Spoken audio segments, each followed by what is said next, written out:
नारायणं नमस्कृत्यं नरं चैव नरोत्तमं देवीं सरस्वतीं व्यासं ततो जयमुदीरयेत्। व्यासाय विष्णुरूपाय व्यासरूपाय विष्णवे नमो वै ब्रह्मदेवाय वसिष्ठाय नमो नमः। गुरुर्ब्रह्मा गुरुर्विष्णु गुरुर्देव महेश्वर गुरुर्साक्षात् परब्रह्म तस्मै श्रीगुरवे नमः। भक्ति भक्त भगवंत गुरु चतुर्नाम बपुएक, इनके भगवंदन किए नाशे विघ्न अनेक। बोले श्री भागवत भगवान की जय, पुराण पुरुषोत्तम भगवान की जय, श्री व्यास जी महाराज की जय, श्री सद्गुरुदेव भगवान की जय। श्रीमद्भागवत ज्ञानमयी गंगा की दशम स्कंद में हम हैं। पिछले दिनों से दसम स्कंद की चिंतन मनन करते हुए आज नववें अध्याय में पहुंचे हुए हैं। कल तक की प्रसंग में भगवान ने मृतिका भक्षण करते हुए सारा ब्रह्मांड को यशोदा मैया को दिखाया, उनकी हमने चिंतन मनन किया। नामाकरण संस्कार के गर्गाचार्य के द्वारा नामाकरण संस्कार हुआ था, उनकी हमने चिंतन मनन किया। सकटासुर और तृणावर्ता आदि के उद्धार का प्रसंग का हमने चिंतन मनन किया था। और इसके पश्चात कल की कथा को हमने विराम लिया था। आज दामोदर लीला, भगवान क्यों दामोदर हुए हैं, इस लीला की चिंतन मनन से आज की कथा प्रारंभ होगी।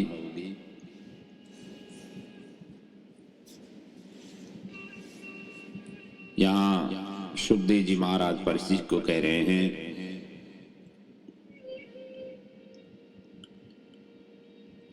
एकदा गृहदासीसु यशोदानंद गेहिनी कर्मान्तरनियोक्तासु निर्मन्मन्थ स्वयं ददे।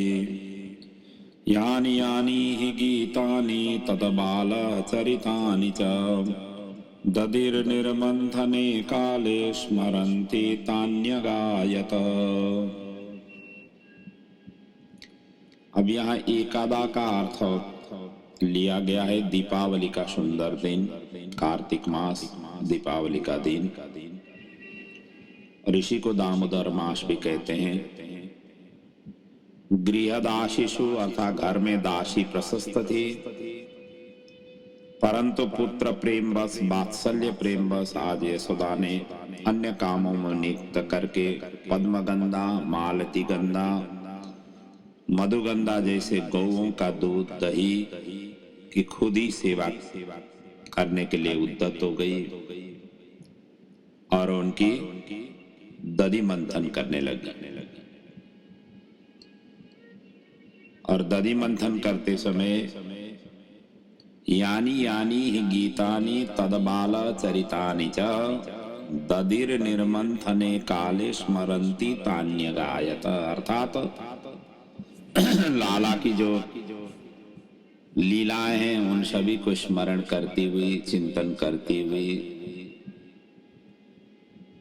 ये इनकी सेवा में जुट गई। कहा जाता है ना, प्रेम दो प्रकार की होती है, एक सामान्य और दूसरा पर प्रेम।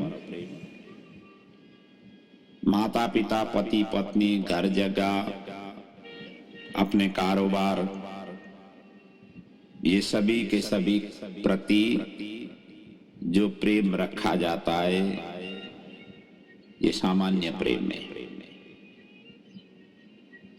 लेकिन वहीं पर यदि भगवत प्राप्ति के लिए जो प्रेम किया जाता है वो पर प्रेम है। जब शारीरिक बल, बुद्धि बल, ज्ञान बल, द्रव्य बल ये सब के सब हार जाते हैं, तब प्रेम बल सहायता देने के लिए उपस्थित हो जाती है।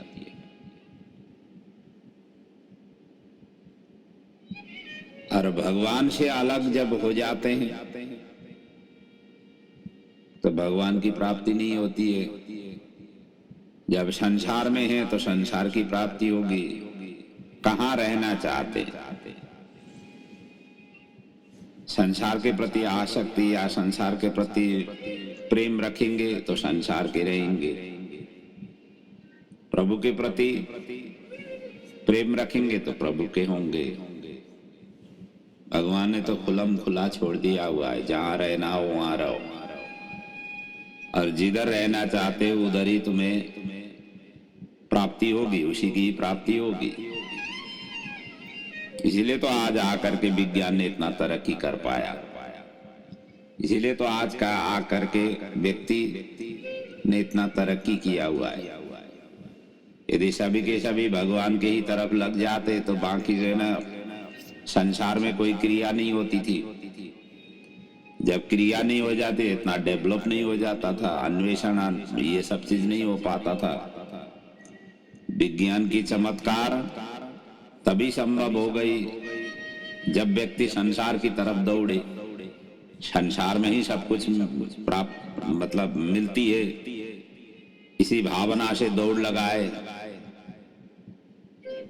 और उसी दौड़ का ही प्रतिफल स्वरूप हम सभी इन चीजों का उपभोग कर रहे हैं, जो सर सुविधा हमें प्राप्त हुई है। दुनिया क्या है ये हमें जानकारी मिली हुई है।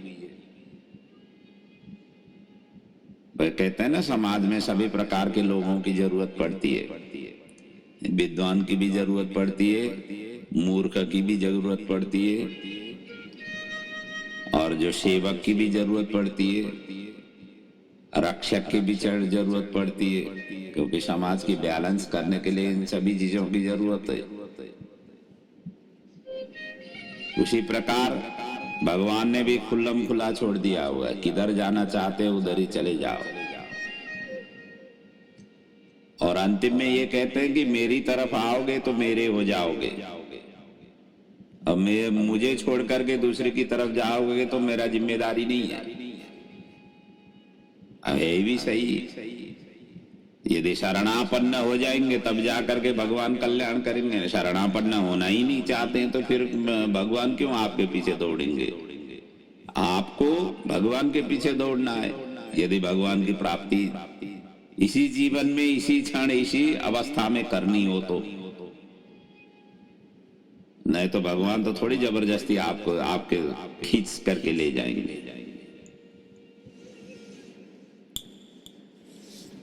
यहाँ यशोदा ने दधि मंथन करने लगी। अरे यशोदा को जो है ना, गोपियों ने काफी शिकायत की थी इससे पहले।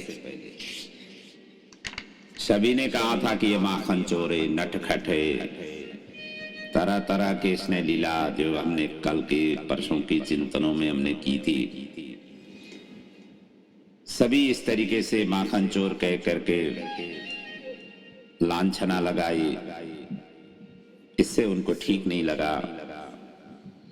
आज खुद ही मैं दधि मंथ करके उनको भरपेट खिलाऊंगी ताकि दूसरे से शिकायत इन्हें नहीं आवे। यही सोच करके आज यशोदा मैया खुद ही दधि मंथन करने लगी। कहते हैं ना, दशरथ के यहाँ कौशल्या खुद ही भोजन तैयार करती थी प्रभु के लिए।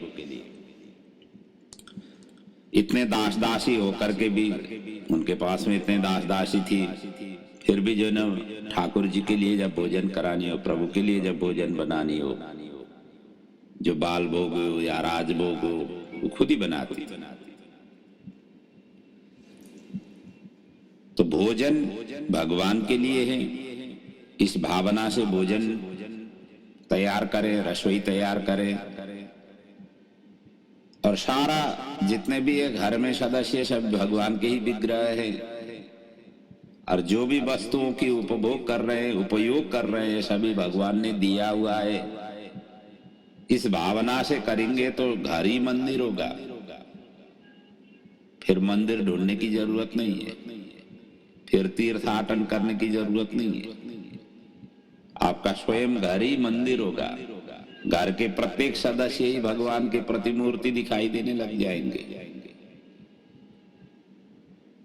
यही परम प्रेम का सर्वोत्कृष्ट लक्षण है। तो कहते हैं ना, इस ज्यादा परिवार हो, बृहत्तर परिवार हो तो ये बड़ा भाग्य है। प्रत्येक को भगवान समझो। ये नसीब वाले को ही बड़ा परिवार मिलती है।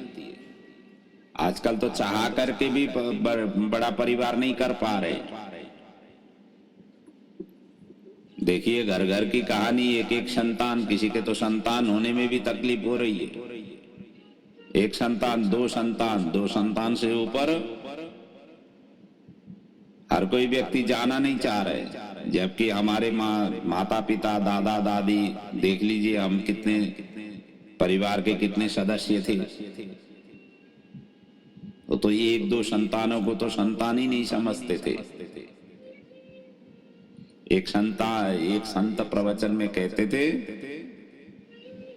कि एक ही संतान हो तो संतानहीन ही स्वरूप से ही उन्होंने उस तरीके से उन्होंने व्याख्या की थी। तो कहीं कुछ भी हो जाए, क्या भरोसा। विज्ञान ने इतना चमत्कार किया हुआ है। हमारी उनके ही सहारा से हमें जीवन चलानी होती है। कहाँ किस समय क्या हो जाता है कि कोई वो नहीं होता है। इसलिए संतान अधिक से अधिक करनी चाहिए। हमारे शास्त्र इसी तरीके से प्रेरणा प्रदान करती है। हालांकि हम दो, हमारे दो में आकर के सीमित हुआ है। तो जो भी हो, ज्यादा संतान हो तो सभी तरफ हो जाएंगे। कोई डॉक्टर होंगे, कोई इंजीनियर होंगे, कोई साइंटिस्ट होंगे, कोई माता पिता को सेवा करने वाले होंगे, कोई धार्मिक प्रवचन करने वाले होंगे, धार्मिक क्षेत्र के होंगे। तो अपने ही घर में सभी प्रकार के अपने ही संतान होंगे। इसीलिए भी हमारे शास्त्र संतान की अभिवृद्धि के लिए ज्यादा जोर लगाती है। तो परिवार ज्यादा होने का मतलब होता है भगवान ने इतना बड़ा परिवार दिया हुआ है, प्रत्येक में भगवान देखो, प्रत्येक में भगवान समझो। उस भावना से उनकी सेवा करो, उस भावना से उपासना करो। तो यह दही मंथन करते समय लाला के बाल लीला की स्मरण करती हुई थी। और उनका स्वरूप कैसे था, यशोदा मैया का बड़ा दिव्य रूप से यहाँ पर सुखदेव जी वर्णन कर रहे हैं। यशोदा मैया की जो झांकी है दधि मंथन करते समय। क्षौमाम्बास पृथुकटि तटे बिभ्रति सूत्रनग्धम् पुत्रः स्नेय स्नुत कुचयुगं जातकंपं च शुभ्रो रज्वाकर श्रमभुज चलत कंकणो कुंडले च स्विन्नं पत्रं कबर विगलत मालती निर्ममंथ। दधि मंथन करते समय यशोदा की ये झांकी है। कहते हैं उनकी अपूर्व शोभा, मुखमंडल में पसीने टपक रहे हैं मंथन करते समय, और केस से पुष्प बिखर रहे हैं। जो बेड़ी लगाई हुई है केसों में, वो परिश्रम से केस मतलब पुष्प बिखर रहे हैं। और कर्ण के ऊपर में लगाया हुआ जो पुष्प है वो हिल रहे हैं। और स्तनों से दुग्ध ये टपक रहा है। और कटी भाग में पीला रेशमी बांधा था। और नेति खींचते समय बाएं कुछ थक गई थी। इस तरीका का अपूर्व शोभा का यहाँ पर सुखदेव जी ने वर्णन किया। ऐसी यशोदा मैया की स्वरूप थी। इसका तात्पर्य यह है कि यशोदा पुष्टि भक्ति की स्वरूप है। मटका ही संसार है। पीतांबर वस्त्र था वैष्णवी भक्ति है। मंथन करके माखन निकालना ये प्रेम रूपी माखन है। और इसमें यशोदा साधक है और दधि मंथन साधन है, और भगवान को खिलाना या भगवान की प्राप्ति करना है साध्य है। आजकल तो जब कुछ किए बिना चुपचाप बैठा हुआ हो तो कुछ स्मरण नहीं आता है। जब झोली माला लेकर के भगवान के नाम गुरु मंत्र की जब जाप करने लग जाते हैं तो सारा का सारा संसार है उसी समय उड़ेल करके आ जाती है। भगवान के आगे बैठे हैं, माला फेर रहे हैं और आ रहा है सभी संसार आगे। ये है हाल। क्योंकि चिंतन हम संसार की करते हैं तो कौन सी चीज आ जाएगी।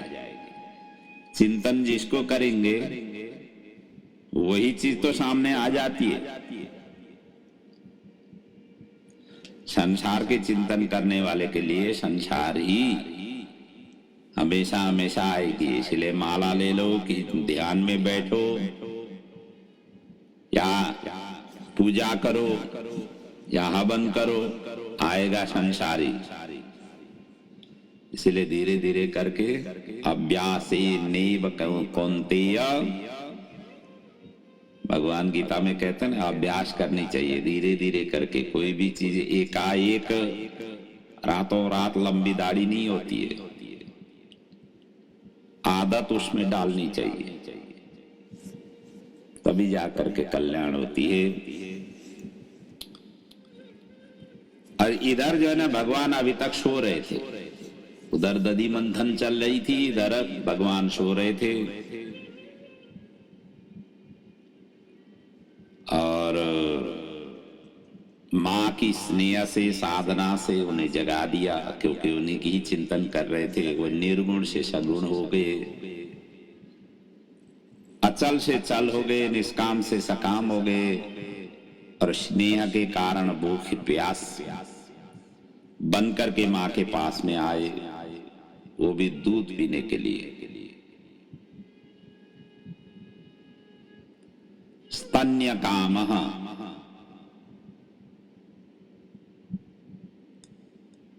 और माँ ने मना किया कि थोड़ा सा माखन निकालने दे, अभी तो मैं मंथन कर रही हूं। और वो तो वैसे भी होती ही है ना व्यवहार में। कभी माँ कुछ तैयारी कर रही हो, रसोई आदि की, या कुछ भी तैयारी कर रही हो, तो बच्चों को स्वाभाविक रूप से वो कहती है कि थोड़ी देर रुक जाओ, अभी तैयार हो जाएगी। तो मना किया, थोड़ा सा माखन निकालने दे दो। और इधर लाला तो लाला ठहर गए, जो लीला करना चाहते हैं करके ही दिखाएं, मैं तो दूध ही पीऊंगा। बाल हाथ उन्होंने छोड़ा नहीं, और तुरंत ही अब जब बाल हट ज्यादा आ जाती है तो माँ को जो है ना विवश होनी पड़ती है। माँ ने अब दधि मंथन रोक दी और बैठ करके दूध पिलाने लगी।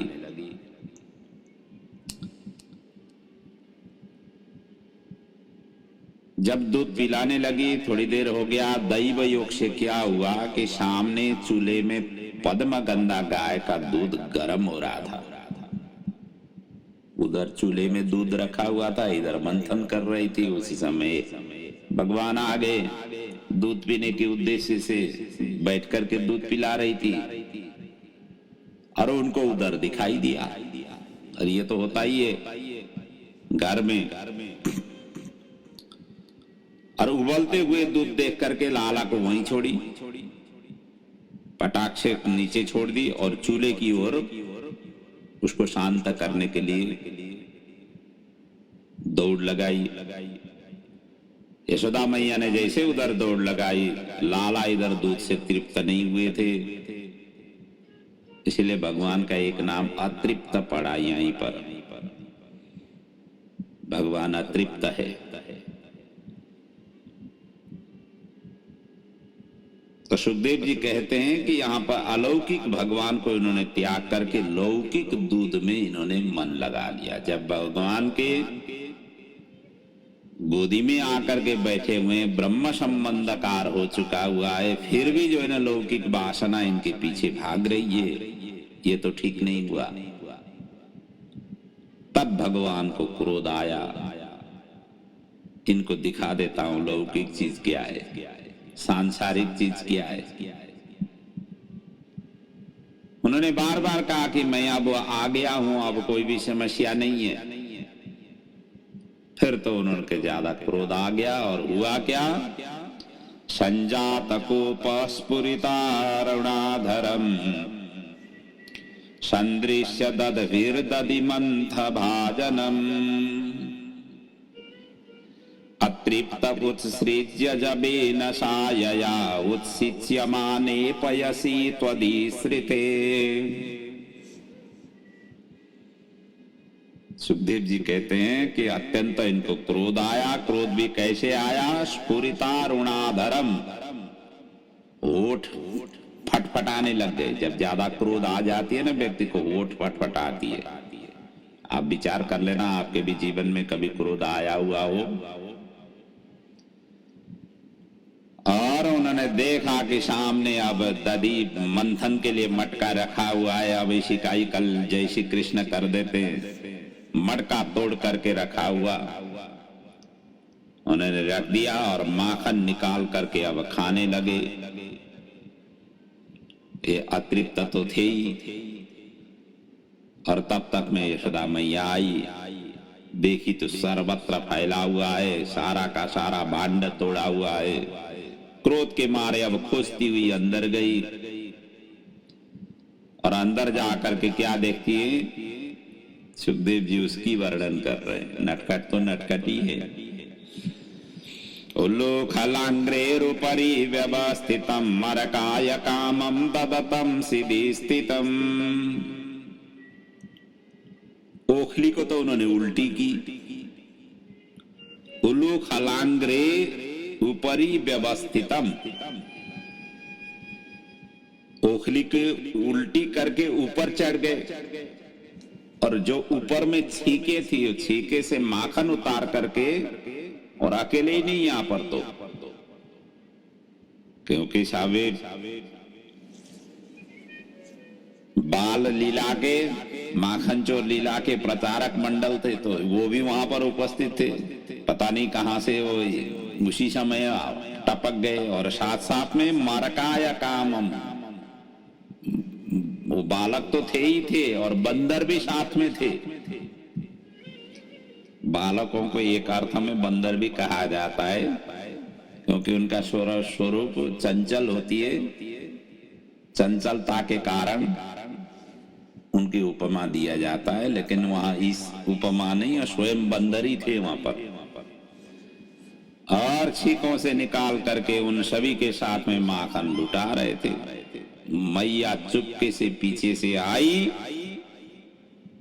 और कान्हा को पकड़ने दौड़ी। इसको आज ही मैं चखा देती जो इसने हरकतें की हुई है।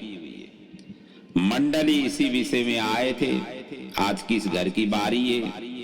कान्हा ने कहा कि आज अपना ही घर की बारी है, क्यों आप बाहर दूसरे को जा करके दूसरे को तंग करें, आज अपने ही घर की बारी है।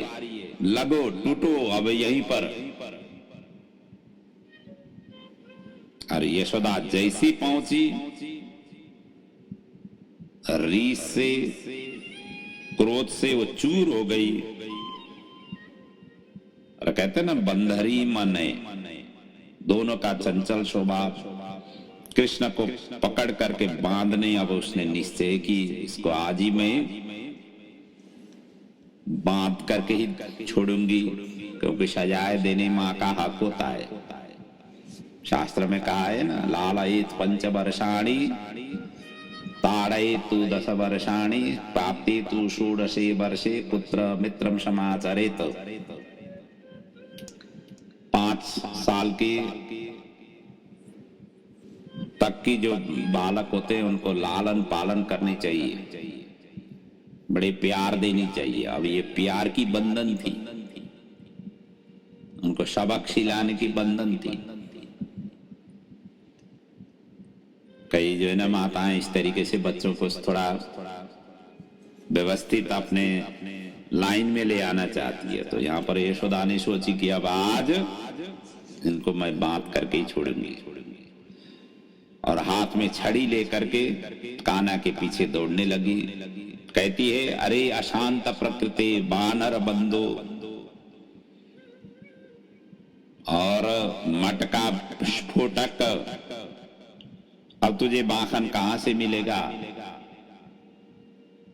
तुझे ऐसा बांधूंगी न तो तू ग्वाल बाल के साथ में खेल पाएगा, न तो माखन ही चोर करके खाया वो धुम मचाएगा। अब आज के बाद किसी से शिकायत भी मुझे सुननी नहीं पड़ेगी, इतना तक मैं करके ही रहूंगी। इस तरीके से यशोदा पीछे दौड़ी, हाथ में छड़ी लेकर के, और उसी समय कान्हा कहने लगे, अरे मैया मोई मत मार। माता कहते, यदि तुझे पिटने का डर था तो मटका क्यों फोड़ा? कान्हा कहते, तो ठीक है, कोई बात नहीं, मारना हो तो भी हाथों से मार, ये छड़ी तो छोड़ दे, छड़ी से ज्यादा दर्द होती है। हम जब विद्यालय में पढ़ते थे तब गुरु अध्यापक जो शिक्षक होते थे वो छड़ी लेकर के वो कक्षा में आ जाते थे। छड़ी देखते ही हम सभी डर जाते थे। तो छड़ी एक डर का सूचक है। भले ही वो शिक्षक विद्यार्थी को उस छड़ी से पीटे या नहीं पीटे, लेकिन वो हमेशा ये डर रह जाती थी हर एक विद्यार्थी को। यहाँ कान्हा भी वही कह रहे हैं कि छड़ी तो छोड़ दे, हाथों से पिटा हुआ इतना दर्द नहीं होता है, हाथों से पीट लेना, छड़ी क्यों लेकर के घूम रही हो? माता कहती है, बात तो ये ठीक ही कर रहा है, छड़ी से ये डर गया है, तभी ये मेरे पास से वे भाग रहा है, दूर दूर भाग रहा है। पकड़ने पर भी थोड़ी पीटना था, उनको तो छड़ी दिखाना ही था, हाथी की दांत की तरह। कहते हैं ना, एक चबाने वाली होती है, दिखाने वाली होती है, छड़ी तो केवल डराने के लिए ही था, और मूल उद्देश्य से तो उनको बंधन में ले आना था, बांधना था। इसलिए मां ने छड़ी छोड़ दी। उसी को यहाँ पर वर्णन करते हैं सुखदेव जी। त्यक्त्वा यष्टि सुतं भीतं विज्ञायार भकवत्सला, ये स किल तं बंधो ताम्नात हिर्यको विदा। छड़ी का अर्थ होता है अभिमान। उनको उन्होंने त्याग दिया, तब जाकर के भगवान बंधन में आए, पकड़ में आए। अभिमान जब तक रहती है अंदर, तब तक भगवान दूर भाग जाते। इसलिए अभिमान को त्याग करके ही भगवान की प्राप्ति होती है। ये छड़ी छोड़ने का मतलब ये है। अब क्या हुआ, आगे वर्णन करते हैं।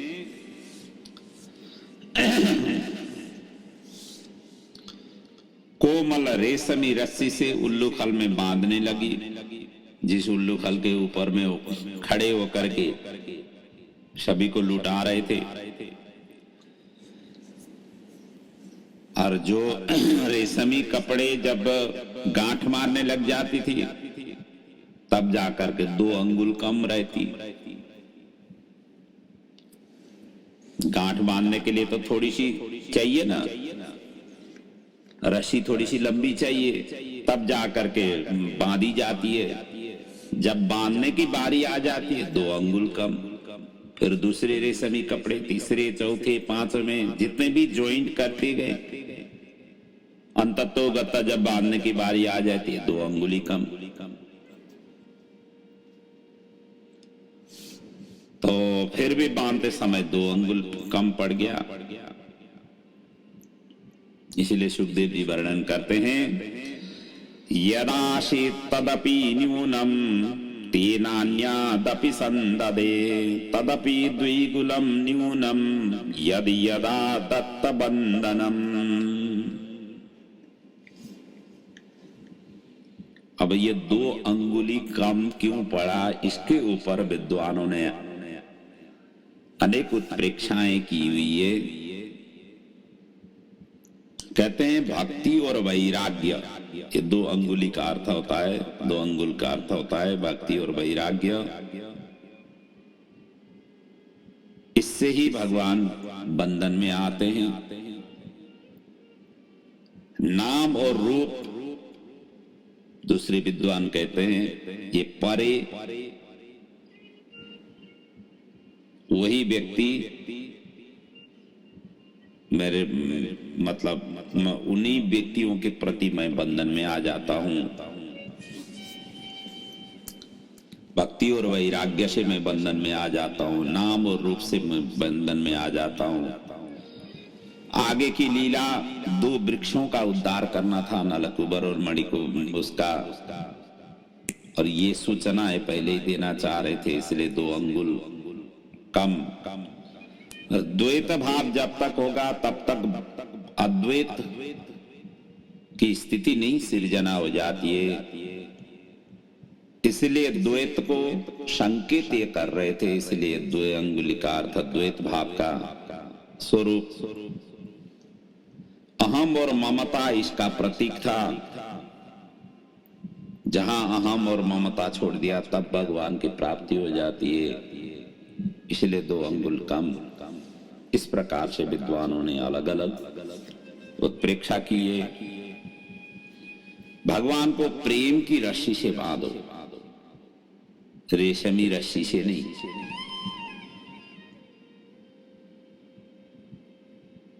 भीष्म पितामह को प्रतिज्ञा पूर्ण करने के लिए हाथ में चक्र लेकर के ये दौड़ पड़े थे भगवान श्री कृष्ण। भक्त प्रसन्न हुए। यशोदा का स्वरूप देख करके भगवान से रहा नहीं गया, पसीना ही पसीना हो गई, और जितना कोशिश कर रही है 2 अंगुल कम। उसमें कई रस्सियां जुट गए, जैसे हनुमान जी के पूंछ में पूरे के पूरे लंका के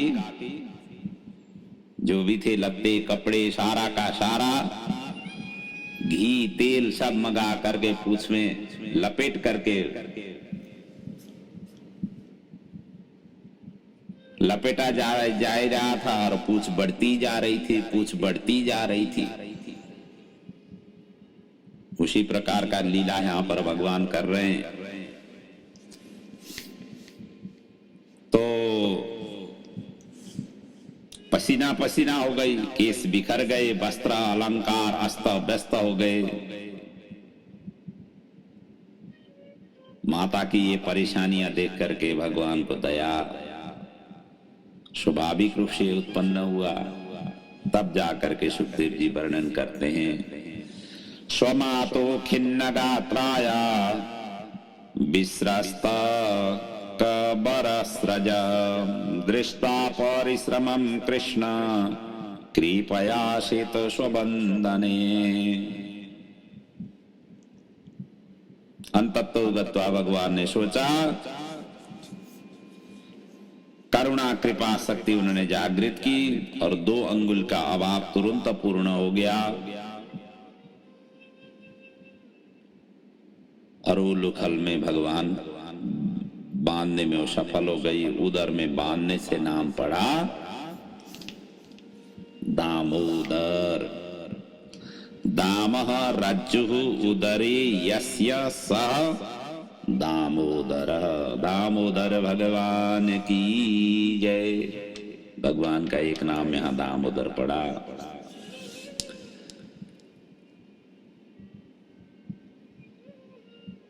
और जैसे रस्सी में मतलब उसमें उल्लूखल में बांध दिया, उसके पश्चात तो अब यशोदा मैया को निश्चिंत हो गया कि अब इनको मैंने सजा दे रहा हूं, तो आपने घर के कामों में लग गई। अब अपने भीतर चली गई और भगवान ने देखा कि सामने तो यमलार्जुन पड़े हुए हैं, जो कुबेर के पुत्र नलकुबर और मणिग्रीव थे। नारद जी के श्राप से वृक्ष योनि में आए थे, उनकी उद्धार करने के लिए उल्लू खल घसीटते हुए अब निकल पड़े। तब तक में जितने भी ग्वाल बाल थे वो तो सभी अपने आप, जब माँ ने इस प्रकार से उग्र रूप ले लिया तो सभी भाग गए। वैसे भी होती ही है ऐसा, कोई घर में उपद्रव मचा रहे हों और उस पड़ोस के बच्चे आकर के, तो माँ किसी अपने संतान को ही जब डांटने लगे, फटकारने लगे या पीटने लगे या कुछ ऐसे सजाए देने लगे तो स्वाभाविक रूप से अड़ोस पड़ोस के बच्चे सब गायब हो जाते हैं। भगवान अकेले रह गए थे।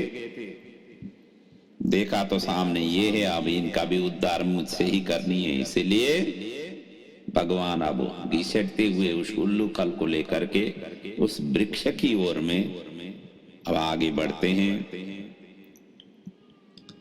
इसलिए 9वां अध्याय बंधन लीला और 10वें अध्याय मोक्ष लीला से संबंधित है। आगे की अध्याय में सुखदेव जी ये नलकुबर और मणिग्रीव का उद्धार का प्रसंग वर्णन कर रहे हैं। और यहाँ पर सुखदेव जी ने, परीक्षित जी ने भी पूछा कि ये नलकुबर और मणिग्रीव के विषय में कृपा करके आप बताइए। तब जाकर के सुखदेव जी अब इनका वर्णन आगे कर रहे हैं। रुद्रस्यानुचरो भूत्वा शूद्रेप्तो धनदात्मजो कौशल कैलाशोपवने रम्ये मंदकिन्यां मदोत्कटो बारुणी मदिरम पित्वा। ये दोनों कुबेर के पुत्र तथा रुद्र के अनुचर होने के कारण अहंकार इनको आ गया था। बारुणी मदिरा पी करके उन्मत्त हो कैलाश के सुंदर उपवन में अप्सरा के साथ क्रीड़ा करते हुए मंदाकिनी के तट पर जा पहुंचे। वहां उन्होंने जल क्रीड़ा की और धन से मद आ जाता है। जब व्यक्ति को धन आ जाती है ना, उससे मद उत्पन्न होती है। समाज में हम सभी देखते ही हैं, ज्यादातर जिन जिन घरों में ज्यादातर ये देखा जाता है कि जो सुसंपन्न परिवार हैं, जो धनिक लोग हैं, उनके ही बच्चे ज्यादातर बिगड़े हुए दिखाई देते हैं। ये धन मत का प्रभाव है। कहते ना, धन मद भी होती है, विद्या मद भी होती है, रूप मद भी होती है। कई लोगों को ये लगता है कि हम इतने सुंदर हैं, सौंदर्यता की भी मद होती है। ये सभी अपने अपने जगहों में इन सभी मदों का वर्णन है। लेकिन सीमा क्षेत्र से जब अतिक्रमण हो जाती है, कोई भी मद अपाच्य ही रहती है। इसलिए उससे आगे अतिक्रमण नहीं करना चाहिए। जहां तक वो सुपाच्य हो वहां तक तो जाना ठीक है। तो जब धन मद आ जाती है तो व्यक्ति कुलत में चला जाता है। और कुलत का अर्थ होता है जुआ, मदिरा, व्यभिचार, वेश्यागमन आदि। ये कुलत के समूह है। जैसे परीक्षित ने कली का निग्रह करते हुए कहा था ना, उसी प्रकार की स्वरूप है। जुआ, व्यभिचार। पत्नी को काम सुख नहीं, धर्म पत्नी है, पत्नी के साथ में उस तरीके से व्यवहार करना चाहिए। धर्म पत्नी, धर्म करने के लिए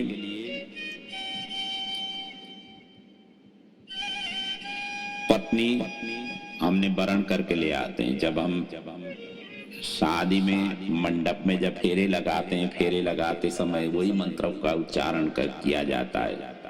जब ब्राह्मण लोग मंत्र उच्चारण करते हैं, धर्म पत्नी के रूप में वरण करने के हिसाब से वहां फेरे लिए जाते हैं।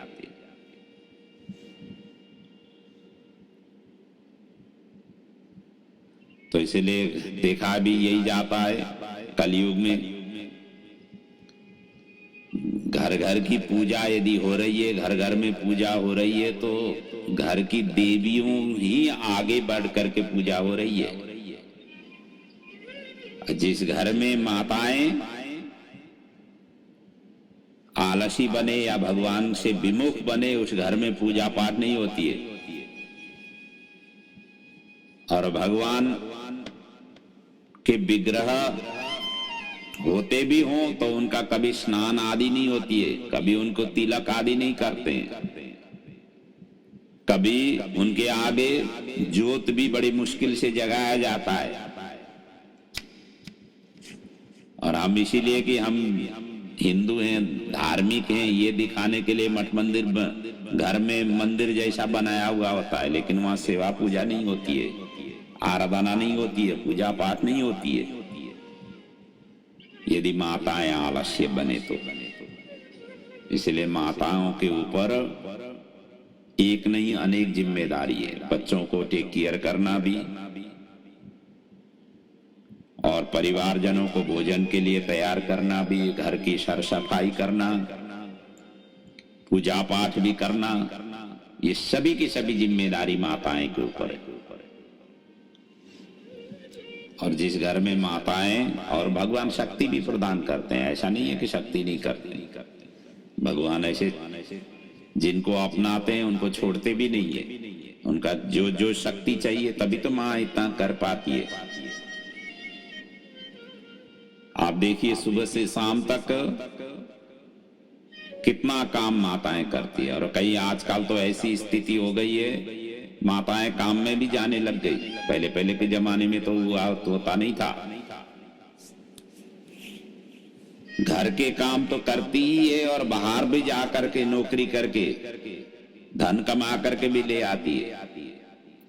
आज तो ये स्थिति हो गया है। और यहां पर ये दोनों धनमत से निर्वस्त्र मंदाकिनी अर्थात गंगा मैया के जल विहार कर रहे थे, वो भी स्त्रियों के साथ, अप्सराओं के साथ। और दैव योग से नारद जी वहां पर पहुंचे।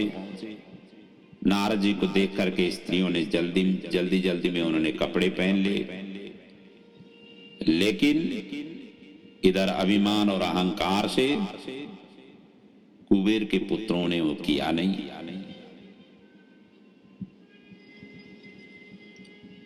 प्रमाद से, अहंकार से उन्होंने नहीं पहना।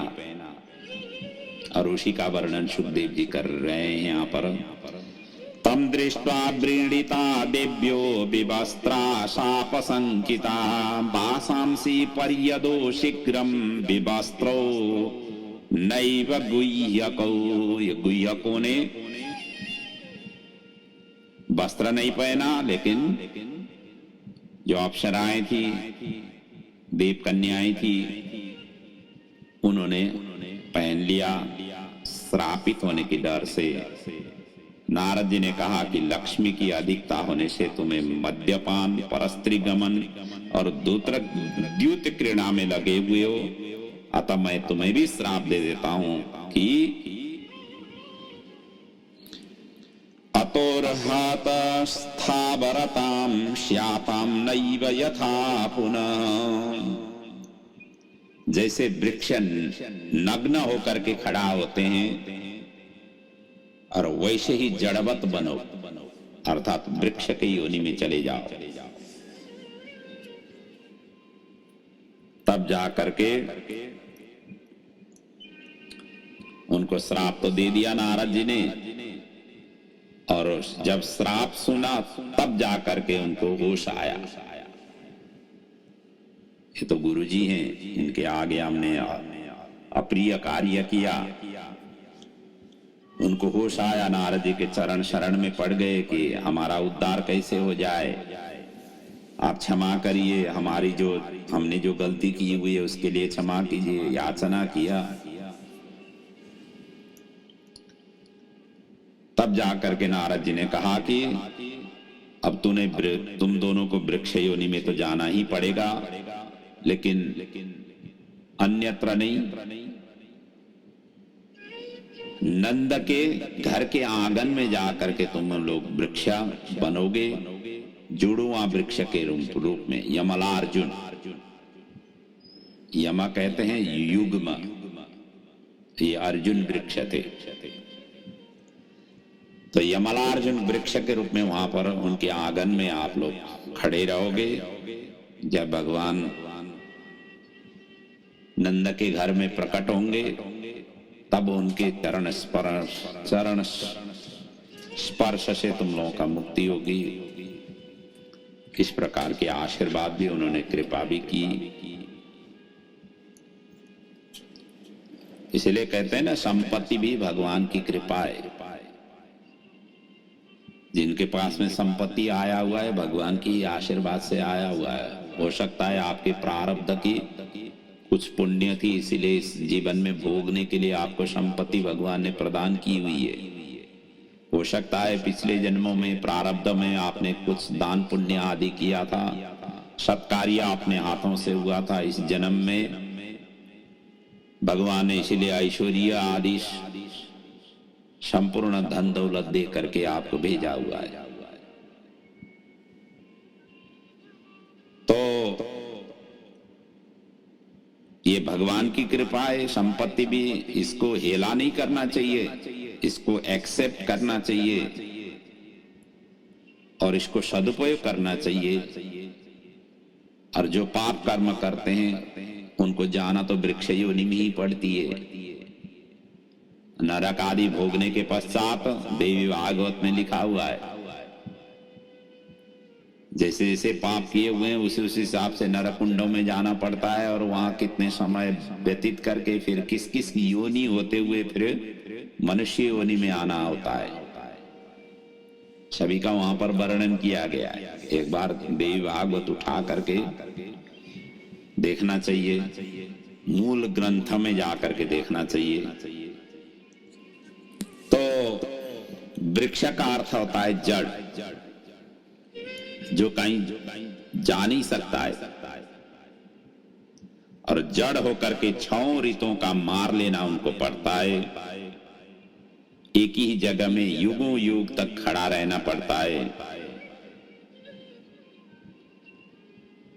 लेकिन अब वृंदावन में ब्रजभूमि में वृक्ष की योनि प्राप्त करना, ये भी भगवान की कृपा, ये नारद जी की कृपा से ही इन्हें प्राप्त हुआ। यदि ब्रजभूमि से बाहर वृक्ष योनि हो जाती तो उनका कल्याण होना संभव नहीं था। इसलिए तो गोपी भी यदि हमारा जन्म लेना पड़े तो, उद्धव जी भी कहते हैं ना, यदि हमारी जन्म लेना पड़े तो वृंदावन में ब्रजभूमि में लते कुंजों के रूप में मेरा जन्म हो। तो उद्धव जी यही उन्होंने कहा हुआ है। उद्धव जी की जब प्रसंग आएगी वहां पर पुनः इनके विषय में चर्चा करेंगे। तो भगवान नारद जी के वचन को सत्य करने के लिए दोनों वृक्षों के बीच में ओखली को लुढ़काते हुए घसीटते हुए वहां पर पहुंच गए, और जैसे उनके चरण स्पर्श हुआ और थोड़ा सा उन्होंने झटका दिया, उल्लूखल ले जाकर के अटका दिए उसमें, क्योंकि युगल थे वो वृक्ष, और बीच से घुस करके दूसरे तरफ निकलने वाले ही थे, और इधर अटक गया वो वृक्ष के उसमें वो जो ओखली था वो तो अटक गया। और जैसे चरण की स्पर्श थोड़ा सा हुआ, थोड़ा सा झटका दे दिया, तो दोनों वृक्ष cut cut cut cut cut cut करते हुए चटचटा करके पृथ्वी में गिर पड़े, और अग्नि के समान दोनों देदीप्यमान सिद्ध पुरुष वहां से प्रकट हुए। उसी का सुखदेव जी वर्णन करते हैं। तत्र स्त्रिया परमया ककुब स्फुरन्तो सिद्धावुपेत्य कुजयो रिबजात वेदा। उन्होंने नतमस्तक होकर के वहां पर भगवान को प्रणाम किया और सगुण निर्गुण रूप की 10 श्लोकों से उन्होंने स्तुति गाई। बड़े दिव्य स्तुति उन्होंने गाई, भगवान की गुणानुवाद वहां पर किया और कहा, स्तुति करते हुए कहा, उसी को यहाँ पर सुखदेव जी वर्णन करते हैं। वाणी गुणानुकथने श्रवणो कथायाम हस्तौ च कर्म सुमनस्तव पादयोर्न स्मृत्या शिरस्तव निवास जगत प्रणामे दृष्टि सतां दर्शनेस्तु भवत्तनूनाम। कहते हैं नलकुवर, वाणी आपकी गुणानुवाद में, कान कथा श्रवण में, और हाथ सेवा में, मन चरण में, और शीर प्रणाम में, नेत्र भक्तों के दर्शन में लगे। इस तरीके से अंतिम में उन्होंने याचना की, अर्थात आपके अनन्य शरणागति हमें प्राप्त हो, आपकी निरंतर शरणागति हमें प्राप्त हो, आपके ही चिंतन करते हुए जीवन आगे बढ़े। इस तरीके से उन्होंने वहां पर प्रार्थना की। भगवान ने तथास्तु कह दिया और कहा कि नारद जी ने जो तुम दोनों को श्राप दिया था, तुम दोनों को मुझे अनुग्रह करना था, अब आज से तुम लोग श्राप से मुक्त हो गए हो। अब आपने पूर्व स्थान में जाओ। आज्ञा पा करके नलकुबर मणिग्रीव उल्लूखल में बधे हुए भगवान को परिक्रमा करके उत्तर दिशा में अलकापुर की ओर वो चल दिए। सुखदेव जी वर्णन करते हैं, इत्युक्तो तो परिक्रम्य प्रणम्य च पुनः पुनः मामंत्र जगमतुर्दिश उत्तराम। उत्तर दिशा की ओर चल पड़े। आगे की अध्याय में सुखदेव जी फल विक्रेणी पर भगवान की कृपा के विषय में वर्णन कर रहे हैं। सुखदेव जी आगे वर्णन करते हैं, राजन गोपानंदादय श्रुत्वा द्रुमायो पततो रवम तत्रा जग्मु कुरु श्रेष्ठ निर्घात भय संकितः। इधर जो वृक्ष गिरने से जो बड़ा और भयंकर जो शब्द उत्पन्न हुआ, वज्रपात की आशंका करके गोप कुमारों ने जाकर के लाला का ही काम हो सकता है और दूसरा नहीं है, इस तरीके से उन्होंने बताया और नंद बाबा को विश्वास नहीं हुआ और तुरंत ही वहां पर पहुंचे। यशोदा मैया को डांटते हुए उल्लूखल से उनको छुड़वा दिया। जो रेशमी डोरी से उनको बांधा गया था, कपड़ों से जो बांधा गया था, खोल दिया और माता ने बांधा था, पिताजी यहां खोल रहे हैं। बंधन माताओं से होती है, सजाए देने के हक माताओं को ज्यादा होती है और सजाए से मुक्त करने की पिता करते हैं। और उसके पश्चात तुरंत जैसे उल्लूखल से छूट गए, दौड़ते हुए भगवान यशोदा मैया की गोदी में आकर के छिप गए, क्योंकि माँ का जो गोदी होती है वो बालकों के लिए, बच्चों के लिए सर्वोपरि सुरक्षित स्थल होती है।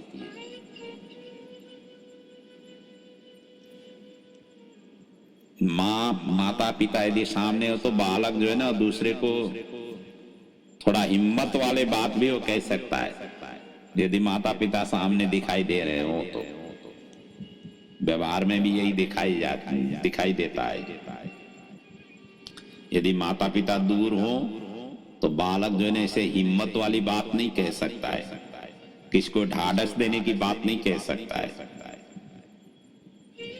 इसलिए भगवान का शरणापन्न भी, जिस तरीके से बालक माता की गोदी में जाकर के निर्भय बनता है, उसी प्रकार भगवान की शरणापन्न भी निर्भय देने वाली है, भय मुक्त करने वाली है। तो आगे जाकर के सुखदेव जी वर्णन करते हैं, एक दिन फल बेचती हुई एक सखियां नंद के घर पहुंची और भगवान के चिंतन करते हुए मुख से कृष्णा कृष्णा कृष्णा ये नाम जपती हुई, और बीच बीच में कहती है कि फल ले लो, फल ले लो, फल ले लो।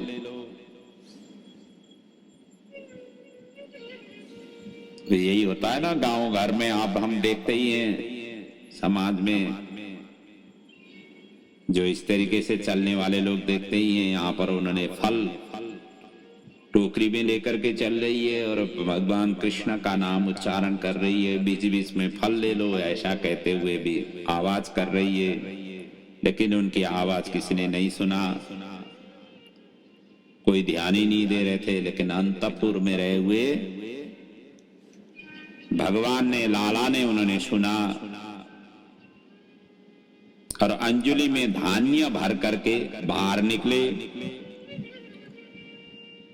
रास्ते में ही, अब अंजलि एक तो छोटे बच्चों की अंजलि में कितना होती है धान्य,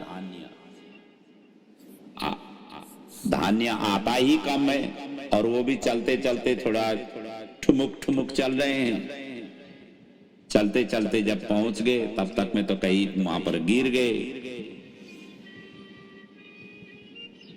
और उधर फल विक्रेई कहती है, मैं गरीब हूं, निर्धन हूं, मुझे धन दे दो, मैं फल देती हूं। और जो बचा कुचा था भगवान ने वो धान्य उनको प्रदान किया। सखी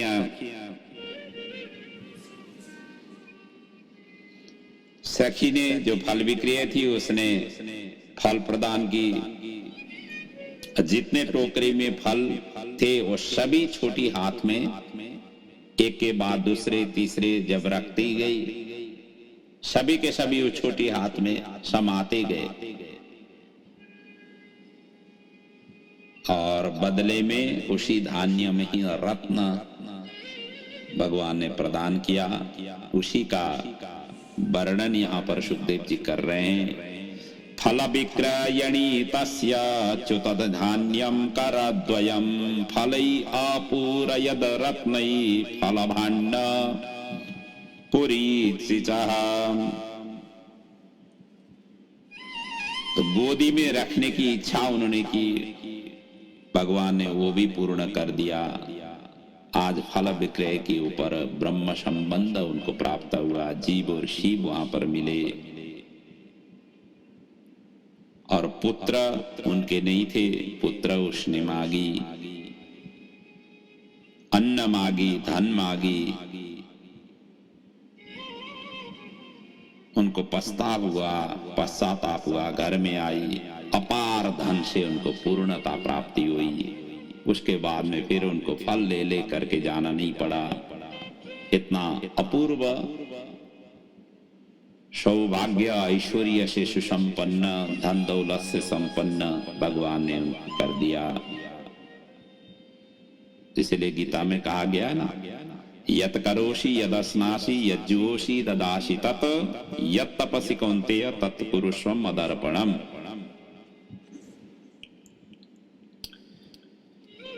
जो आप करोगे वही भगवान आपको पूर्ण रूप से फल प्रदान करते हैं।